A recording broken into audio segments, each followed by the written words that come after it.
ಬಿಸಿಲಿನಲ್ಲಿ ಬಲರುವ ಪಕ್ಷಿಯು ಮರದ ನೆರಳನ್ನು ಹುಡುಕುತ್ತದೆ.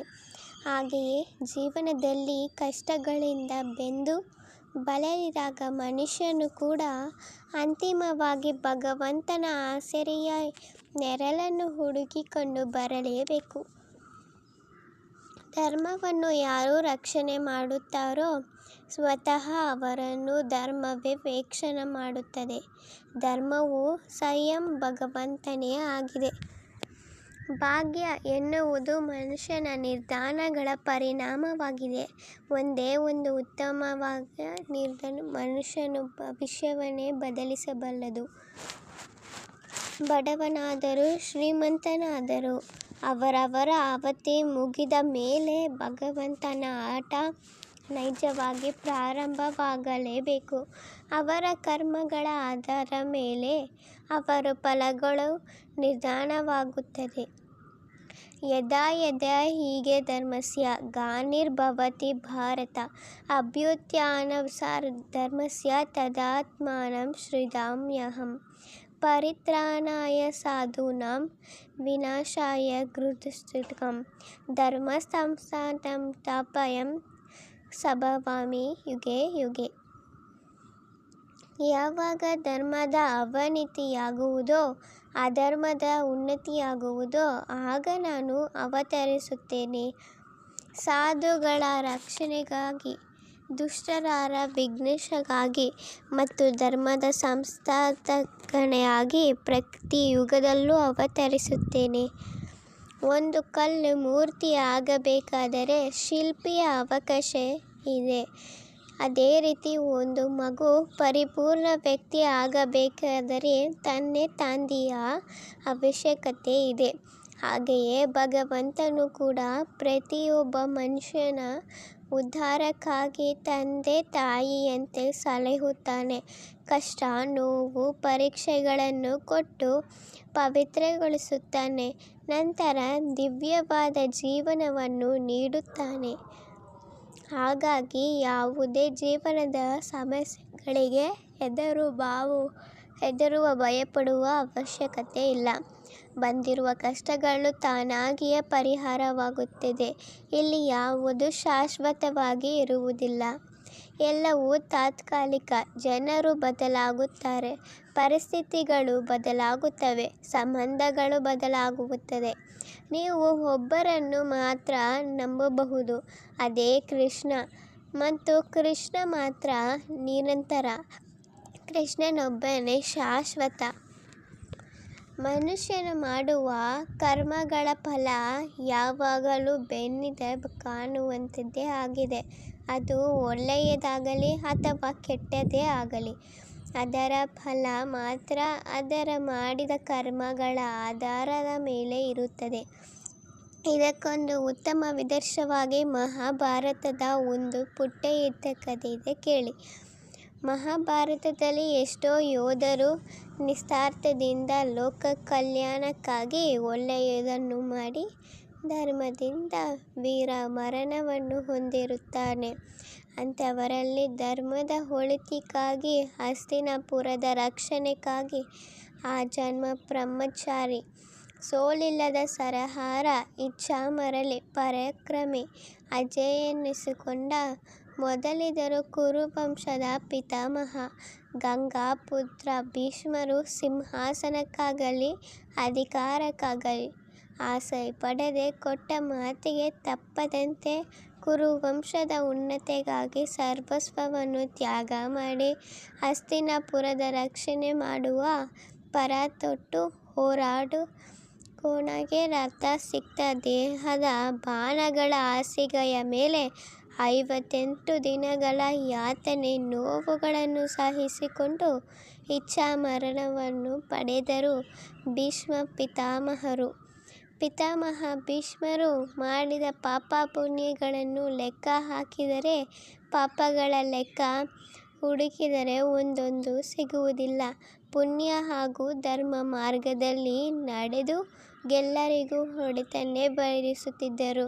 ಅಪಾರ ಪುಣ್ಯ ಕೆಲಸಗಳನ್ನು ಮಾಡಿದ ಭೀಷ್ಮರಿಗೆ ಬಾಣಗಳ ಮೇಲೆ ಮಲಗಿ ಯಾತನೆ ಅನುಭವಿಸುವ ಶಿಕ್ಷೆ ಯಾಕೆ ಬಂದಿತು ಎಂದು ಪ್ರಶ್ನೆಗೆ ಕೃಷ್ಣನೇ ಉತ್ತರವನ್ನು ಹೀಗೆ ಕೊಟ್ಟಿದ್ದನು ನೋಡಿ. ಮಹಾಭಾರತದ ಯುದ್ಧದ ಸಮಯದಲ್ಲಿ ಅಧರ್ಮದ ಪಕ್ಷ ಎಂದು ಗೊತ್ತಿದ್ದರೂ ಅವನ ಪರವಾಗಿ ನಿಂತ ಪಿತಾಮಹ ಭೀಷ್ಮರು ವೀರಾವೇಶದಿಂದ ಹೋರಾಡಿ ಯುದ್ಧವನ್ನು ಮಾಡಿದರು.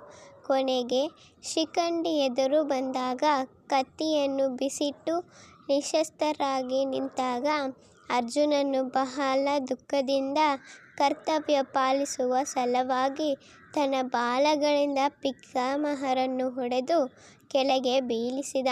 ನಂತರ ಪಿತಾಮಹರ ಆಸೆಯಂತೆ ದಕ್ಷಿಣಾಯನ ಮುಗಿತು.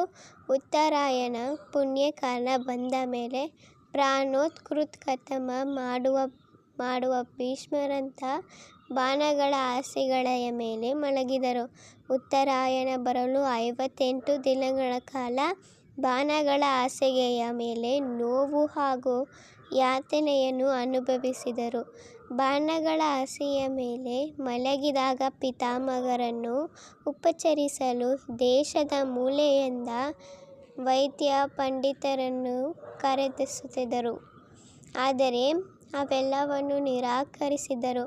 ಉಳಿದ ಸಮಯದಲ್ಲಿ ಅವರನ್ನು ಕಂಡು ಮಾತನಾಡಿಸಿ ಆಶೀರ್ವಾದ ಪಡೆಯಲು ನೂರಾರು ಜನರು ನಿತ್ಯವೂ ಬರುತ್ತಿದ್ದರು. ಎಲ್ಲರೊಂದಿಗೆ ಸಂತೋಷದಿಂದ ಮಾತನಾಡಿದ ಭೀಷ್ಮ ಪಿತಾಮಹರಿಗೆ ಚಿಂತೆಯನ್ನು ಕಾಣುತ್ತಿತ್ತು. ಇಚ್ಛಾಮರಳಿಯಾದ ನಾನು ಯಾವಾಗ ಬೇಕಾದರೂ ದೇಹತ್ಯಾಗ ಮಾಡಬಹುದಿತ್ತು. ಆದರೆ ಹೀಗೆಯೇ ಬಾಣಗಳ ಹಾಸಿಗೆಯ ಮೇಲೆ ಮಲಗಿ ನೋವನ್ನು ಅನುಭವಿಸುವಂಥ ಶಿಕ್ಷೆ ನನಗೇಕೆ ಬಂದಿತು ಎಂದು ಕೇಳಿಕೊಳ್ಳುತ್ತಿದ್ದ ಭೀಷ್ಮರ ಬಳಿ ಒಂದು ದಿನ ಶ್ರೀಕೃಷ್ಣನು ಬಂದನು. ಶ್ರೀಕೃಷ್ಣನು ಬಂದಾಗ ಅವರ ಮನಸ್ಸಿನಲ್ಲಿ ಕೊರೆಯುತ್ತಿದ್ದ ಪ್ರಶ್ನೆಯನ್ನು ಕೃಷ್ಣನ ಬಳಿ ಕೇಳಿದರು.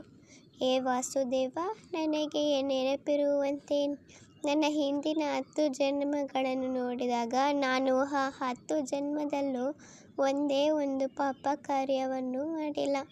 ಹೀಗಿರುವಾಗ ಇಚ್ಛಾಮರಣ್ಯನ ನಾನು ಸಾಯುವ ಸಮಯದಲ್ಲಿ ಬಾಣಗಳ ಹಾಸಿಗೆಯ ಮೇಲೆ ಮಲಗಿ ಯಾತನೆ ಹಾಗೂ ನೋವನ್ನು ಸಹಿಸಿಕೊಳ್ಳುವಂತಹ ಶಿಕ್ಷೆ ನನಗೆ ಏಕೆ ಬಂದಿದೆ ಎಂದು ನೊಂದು ಕೇಳಿದರು.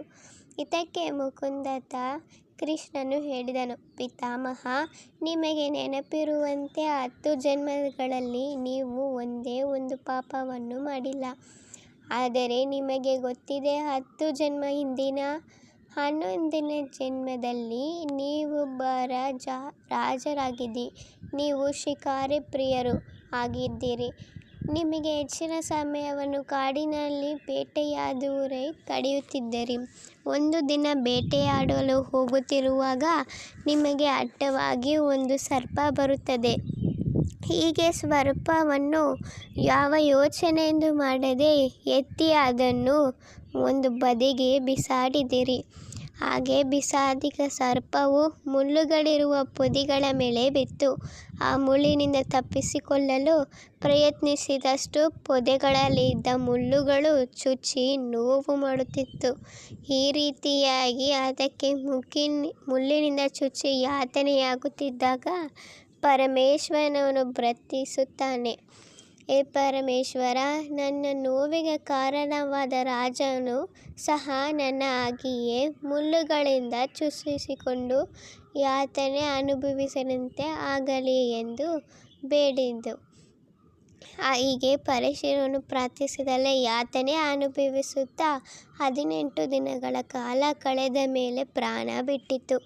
ಕೃಷ್ಣನಿಂದ ಈ ಕಥೆ ಕೇಳಿದ ಪಿತಾಮಹರು 10 ವರ್ಷಗಳ ಹಿಂದೆ ಮಾಡಿದ ಪಾಪ ಸುಳ್ಳೋ ನಿಜವೋ ಎಂದು ಅನುಮಾನದಿಂದ ಕೃಷ್ಣನನ್ನೇ ನೋಡುತ್ತಾ ಕೇಳಿದರು. ವಾಸುದೇವ, 10 ಜನ್ಮಗಳ ಹಿಂದಿನ ಶಾಪ ಅಂದರೆ ಶಿಕ್ಷೆಯಾದ ಮುಂದಿನ ಜನ್ಮದಲ್ಲಿ ಈ ಶಿಕ್ಷೆಯನ್ನು ನಾನು ಅನುಭವಿಸಬೇಕಾಗಿತ್ತು. 10 ಜನ್ಮಗಳ ನಂತರ ಅನುಭವಿಸುವುದು ಎಂದರೆ ಹೇಗೆ ಎಂದು ಕೇಳಿದರು.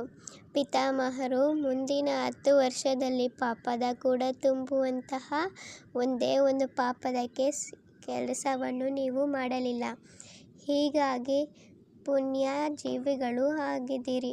ಅದೆಲ್ಲ ಈ ಜನ್ಮದಲ್ಲಿ ನಿಮಗೆ ಸಿಕ್ಕಿತ್ತು. ಮತ್ತು ಆಶ್ಚರ್ಯದಿಂದ ಭೀಷ್ಮರು, ಹೇ ವಾಸುದೇವ, ಈ ಜನ್ಮದಲ್ಲಿ ನನಗೆ ನೆನಪಿರುವಂತೆ ಒಂದೇ ಒಂದು ಅಪರಾಧವನ್ನು ನಾನು ಮಾಡಿಲ್ಲ. ಧರ್ಮ ಮಾರ್ಗದಲ್ಲೇ ನಡೆದಿದ್ದೇನೆ. ಅದಕ್ಕೆ ಕೃಷ್ಣನು, ಪಿತಾಮಹ, ಯಾಕೆ ಪಾಪ ಮಾಡಿಲ್ಲವೇ? ನೆನಪಿಸಿಕೊಳ್ಳಿ. ಹಸ್ತಿನಾಪುರದ ಅಧರ್ಮಪುರದ ಸಿಂಹಾಸನವನ್ನು ಉಸಿರಿರುವವರೆಗೂ ರಕ್ಷಿಸುತ್ತೇನೆ ಎಂದು ಮಾತು ಕೊಟ್ಟು ಅಧರ್ಮಕ್ಕೆ ಟೊಂಕಕಷ್ಟೇ ನೀಗಲಿಲ್ಲವೇ ಎಂದು ಹೇಳಿದನು. ತುಂಬಿದ ಸಭೆಯಲ್ಲಿ ಕೋಲಾಹಲದಿಂದ ಮಾನ ಹೋಗುತ್ತಿದ್ದರೂ ಅದನ್ನು ತಡೆಯದೆ ಸಹಿಸಲಿಲ್ಲವೇ ಎಂದು ಕೇಳಿದನು. ಅಧರ್ಮಿಗಳಾದ ದುರ್ಯೋಧನ, ಅವನ ಅಪ್ಪ ಧೃತರಾಷ್ಟ್ರ ಮಾಡುವ ಅಧರ್ಮವನ್ನು ಕಂಡು ಕಾಣದಂತೆ ಅವರ ಪಕ್ಷದಲ್ಲಿ ನಿಂತು ಹಸ್ತಿನಾಪುರದ ಸಿಂಹಾಸನವನ್ನು ರಕ್ಷಿಸುತ್ತೇನೆ ಎಂದು ಮಾತು ಕೊಟ್ಟಿರಿ. ಅವರಿಗೆ ಬೆಂಬಲವಾಗಿ ನಿಂತು ಧರ್ಮದ ವಿರುದ್ಧ ಹೋರಾಟಕ್ಕೆ ಇಳಿದಿರಿ. ಅದೆಷ್ಟು ಅಮಾಯಕರನ್ನು ಅಧರ್ಮದ ಪರವಾಗಿ ನಿಂತು ಕೊಂದೇ ಹಾಕಿದಿರಿ. ನಿಮ್ಮ ಪಾಪದ ಕೊಡ ತುಂಬಲು ಇಷ್ಟೇ ಸಾಲದೆ ಪಿತಾಮಹರಿಗೆ ಎಂದು ಕೇಳಿದರು.